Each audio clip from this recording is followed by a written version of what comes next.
Hi, I'm Peggy Oliveira. Welcome to Courageous Journeys and today's courageous question. If you're new to me, you might be wondering, who am I to answer these questions? I think that's reasonable.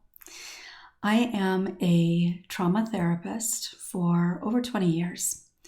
And while I don't do therapy any longer, I do all of my work as a mentor, virtually and with in-person retreats. I am also a survivor of childhood sexual abuse and neglect. And almost all of my clients have been survivors as well.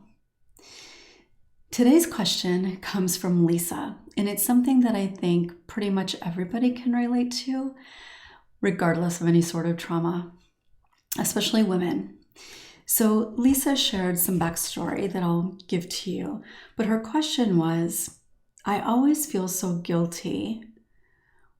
Will I ever be able to have healthy boundaries? So Lisa shared that there's an extended family member with whom she's identified she needs to have some better boundaries with. And every time she thinks about it, but especially if she tries to set a bit of a boundary, she feels really guilty about it. And this is one of the reasons why we struggle so much with setting boundaries. So, will I ever be able to have healthy boundaries? Yes, you absolutely can. But it's not easy.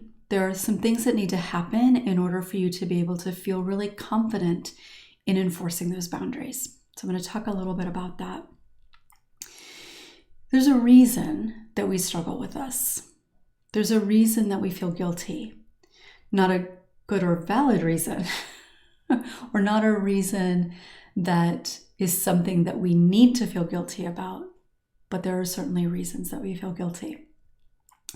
And a lot of that, as women in particular, and especially if you have a trauma background, we learned to try to keep the peace, to try to make everything feel relatively safe. Of course, we had no control over that, but that was a lot of the motivation. And so anytime there's a situation where we might feel a little unsettled, not sure about the outcome, somebody being upset, it's naturally going to connect with that and create some unease, even if you're not sure what that unease is about. So when you begin to recognize that there's a relationship that you have, and this could be any kind of relationship, a work relationship, a friendship, partnership, family relationship, when you begin to recognize that there's something about that relationship that really isn't good for you, and that could mean a lot of different things. It can be scary because that fear is there, the guilt already creeps in. But you can work through that guilt. Now, just saying, oh, there's nothing to feel guilty about and trying to do it anyway, that's not really going to work because there's a reason that you're feeling guilty. You're holding on to ideas about what it says about who you are if you set this boundary. Sometimes it might even create this sense of, by setting this boundary, you might be hurting somebody else. And that's not really true, but that can easily feel very present. So what I often tell people when I'm working with them individually is that the guilt that you feel around setting a boundary is normal. It's normal. When you're not used to setting boundaries, when you're not used to honoring what you want or need, and you're particularly used to just going along with what other people want and need, it's going to naturally feel quite uncomfortable. And that guilt is coming from a place of self-protection in a way, because if you feel guilty, you're not going to do it. And if you don't do it, then it kind of keeps the peace or keeps things status quo. So nothing really changes. And even when something doesn't feel good, our self-protective mechanisms our nervous system ultimately prefers what is known over what is unknown, even when what is known doesn't feel good. And I've talked about this in a couple of other videos.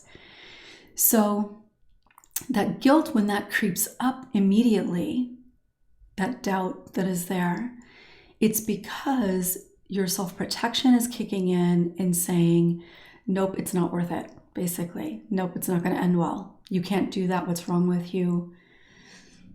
And that is so that nothing really changes. Because even though it doesn't feel good to you, in all reality, you're used to that feeling, right? You're used to the anxiety that comes up when you think about interacting with this person. You're used to feeling bad after you interact with that person. You're used to setting aside much more time than what you really have available or what you would like to do, because you know that person is going to take up so much more of your time. So even though none of that really may feel good or be what you want, you know what that looks like. You know how it's going to feel. And that feels safer in our system than the unknown. Dealing with that guilt, feeling that sense of guilt, when you think about it, you can talk yourself out of it, and then that guilt kind of dissipates a little bit. If you do it, you don't know what to do with that guilt on the other side of it. And that feels too big, too scary, too unavailable, too impossible. So when you are working on setting boundaries, when you're working on taking care of yourself, practicing self-care and honoring yourself, you're going to feel some guilt around setting boundaries. I wish that there was something that I could say or tell you to do that would make that not happen. Unfortunately, that's just not the reality. However, this is another reason why support is important. When you are thinking about setting a boundary and you have particularly a trained professional who can help you with that, a good community support system, then the guilt that comes up, you have the ability to work through. You have the ability to recognize what's going on, why it's happening, and then talk through it and remind yourself that that fear that is happening within you is just doing something that is unknown, that it's not the end of the world. And with support, you have the ability to stay engaged in that, continuously reminded that it's safe, it's healthy, and it's ultimately even usually good for that other person, even if they're not happy about it. When you try to do it on your own, those thoughts, the fear and the guilt, take up too much space in your mind and in your body to really be able to feel any sort of peace or ease with being able to move forward and enforce that boundary. Because again, your self-protective part of you, that your nervous system is kicking in to say, no, don't do that. It's not safe. It's not good. It's not going to end well. Are you crazy? What are you thinking? What's wrong with you? Just do it. You're being selfish. What are people going to think? That is all designed to keep you safe. But you know that you don't actually feel safe. You know that it doesn't keep you from feeling bad, because when you do interact with that person, how do you feel afterwards? Even if it's just beating yourself up because you didn't set the boundary. So, will you ever be able to set healthy boundaries? Yes. But it's not as simple as just making a decision to do it. All the doubt is going to be there. The fear, maybe even shame. When you try to set that boundary, it's going to come up.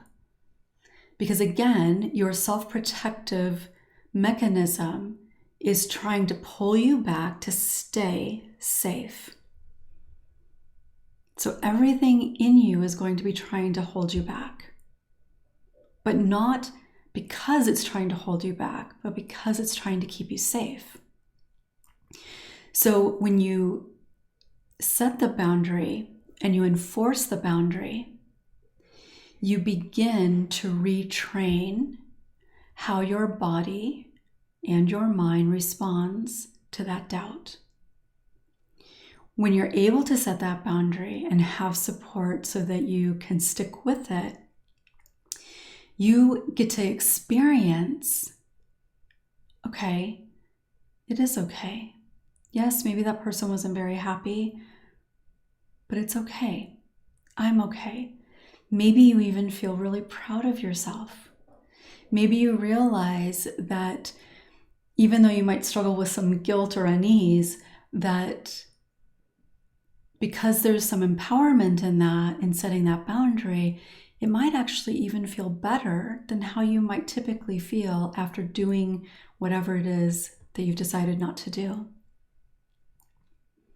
And the more we get to experience that, the less self-protective our unconscious feels the need to be. Setting boundaries is not easy. And because we've our entire life, we have ignored our own desires and needs.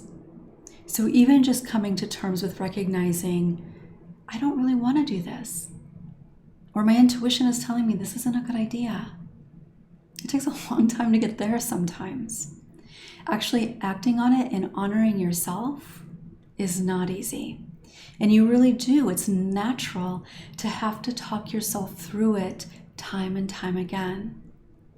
But again, if we don't have that support, then as we're talking ourselves through it, our much stronger subconscious and unconscious is there to say, no, you have to come back. You can't do that. What are you thinking?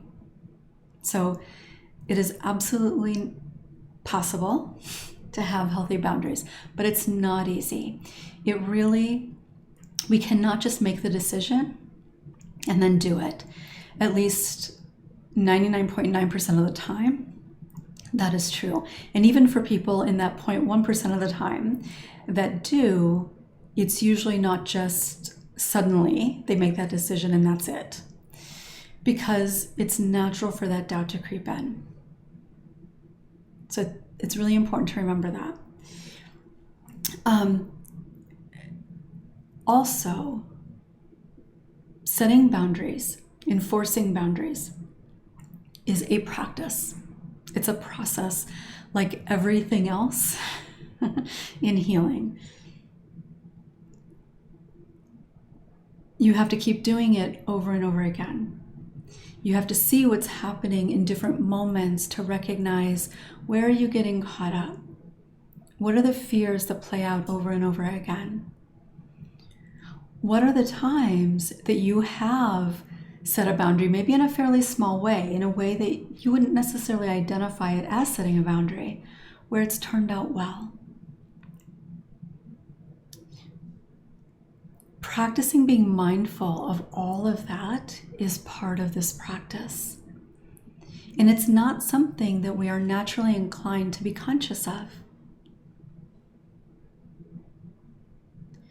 And whether this is a relationship of somebody that is really close to you, or again, like a coworker or an acquaintance, the same things apply. The specific fears may be a little bit different, but the underlying issue is still almost always pretty much the same. If you are interested and exploring boundaries a little bit more. I do have a course. It's a standalone course that you do on your own.